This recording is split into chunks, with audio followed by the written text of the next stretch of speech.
देखो आगे हम लोग एक और प्रॉपर्टी पढ़ते हैं पैराबोला में। देखो जैसे हमने क्या किया, वाई स्क्वायर बराबर 4ax एक पैराबोला ले लिया। ठीक, देखो मान लो हमारा पैराबोला ये है ऐसे। अब देखो यहाँ पर क्या होता है, जरा ध्यान दो। जैसे मान लो हमने एक पॉइंट P ले लिया और ये पॉइंट है 81 स्क्वायर 281। ठीक, और मान लो दूसरा पॉइंट हमने यहाँ पर Q ले लिया और ये है 82 स्क्वायर 282। मान लो ऐसे देखो हमने यहाँ पर ये दो पॉइंट्स ले लिए। ठीक, आपने क्या किया, देखो इस पॉइंट पर एक टेंजेंट ड्रॉ किया और इस पॉइंट पर भी देखो हमने एक टेंजेंट ड्रॉ किया ऐसे करके, है ना। तो देखो ये दो टेंजेंट ड्रॉ किए, इनका पॉइंट ऑफ इंटरसेक्शन मान लो T है और यही हमको चाहिए, है ना। एक पॉइंट P ले लिया, एक पॉइंट Q ले लिया, उन पर टेंजेंट्स ड्रॉ किए और टेंजेंट्स का जो पॉइंट ऑफ इंटरसेक्शन है T, वही T हमको चाहिए है। देखो ध्यान दो, जैसे ये अपना पैराबोला है वाई स्क्वायर माइनस 4ax बराबर 0।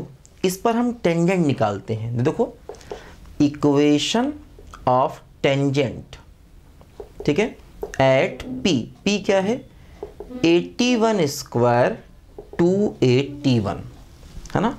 इस पर हम एक टेंजेंट की इक्वेशन निकालते हैं। कैसे निकालते हैं, देखो वाई स्क्वायर को लिखेंगे, मैंने क्या बताया था, y1 और 2a है, 2x अलग है तो क्या हुआ x प्लस x1। देखो ऐसे हो गया, है ना।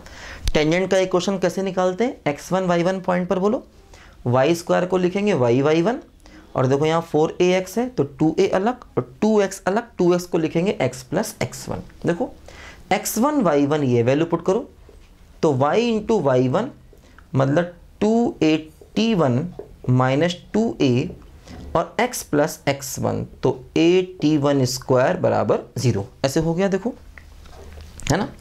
Equation of tangent at point P point क्या है बोलो, x1 y1, तो क्या हो गया y1 माइनस 2a और 2x हो गया x plus x1।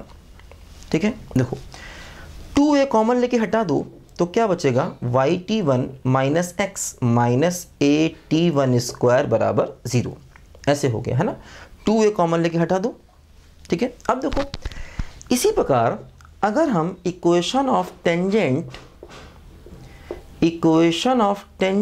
Eight Q निकालें, Q क्या है बोलो 82 स्क्वायर 282, है ना।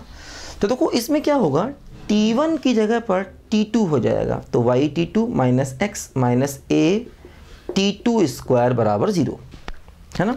तो देखो ये हो गया टेंजेंट का इक्वेशन P पॉइंट पर और ये हो गया टेंजेंट का इक्वेशन Q पॉइंट पर। अब हमें इन दोनों का पॉइंट ऑफ इंटरसेक्शन चाहिए तो क्या करेंगे, देखो 1 में से 2 को माइनस कर देंगे, है ना। देखो 1 ये है y1 minus x minus 81 square बराबर 0। देखो सेकंड ये है y2 minus x minus 82 square बराबर 0, है ना।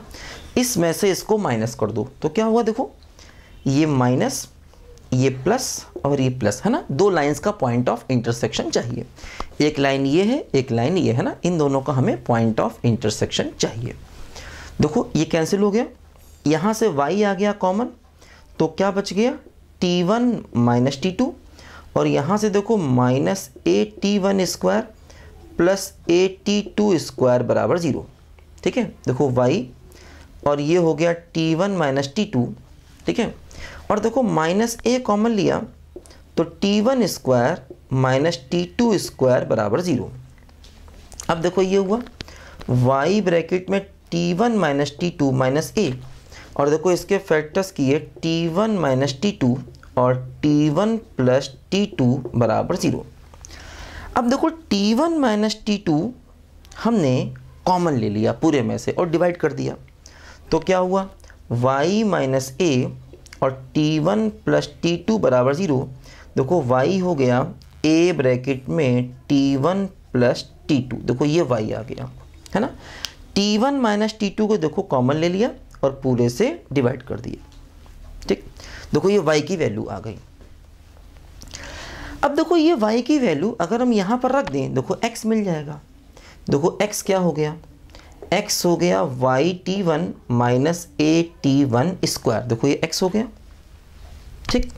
अब देखो ये y की वैल्यू पुट कर दो तो क्या हो गया, t1 ब्रैकेट में देखो y की वैल्यू क्या है, देखो ये हो गया a ब्रैकेट में t1 प्लस t2 और माइनस at1 स्क्वायर, है ना। देखो ये y की वैल्यू हमने यहाँ पर पुट कर दी, ठीक। अब देखो इसको जब हम सिंप्लीफाई करेंगे तो देखो बचेगा at1 t2, है ना, ये इससे कैंसिल हो जाएगा, ठीक। तो देखो ये x आ गया और ये y आ गया, मतलब यही हमारा पॉइंट ऑफ इंटरसेक्शन आ गया। मतलब देखो जो ये t पॉइंट ऑफ इंटरसेक्शन आया, ये क्या आया, ये आया, देखो यहाँ पर ध्यान दो, ये आया at1 t2 comma a bracket में t1 प्लस t2, है ना। देखो ये हमारा पॉइंट ऑफ इंटरसेक्शन आ गया, है ना। at1 t2 यानी x की वैल्यू और y t1 प्लस t2 यानी y की वैल्यू, है ना। देखो ये आ गया दोनों टेंजेंट्स का पॉइंट ऑफ इंटरसेक्शन, ये हमें याद रखना है। देखो ध्यान दो, जैसे जो इनके पहले क्वाड्रेंट हैं उनका अगर तुम ज्योमेट्रिक मीन निकालो, geometric mean under root AB, तो ये पहला क्वाड्रेंट इनका मिल जाएगा। मतलब देखो जैसे ये पॉइंट P है और ये Q है, ठीक है। देखो P क्या था, at1 स्क्वायर 2at1 और देखो Q क्या था, at2 स्क्वायर 2at2। तो देखो अगर तुम इन दोनों का ज्योमेट्रिक मीन निकालो GM तो ये मिल जाएगा। ये हो गया इन दोनों का, देखो पहला क्वाड्रेंट क्या हो गया, इन दोनों का ज्योमेट्रिक मीन। ज्योमेट्रिक मीन क्या होता है, under root of this into this. तो अगर आप under root of this into this करेंगे देखो ये मिल जाएगा। फिर अगर इन दोनों का अर्थमेटिक मीन निकालोगे तो देखो ये आएगा दूसरा वाला क्वाड्रेंट।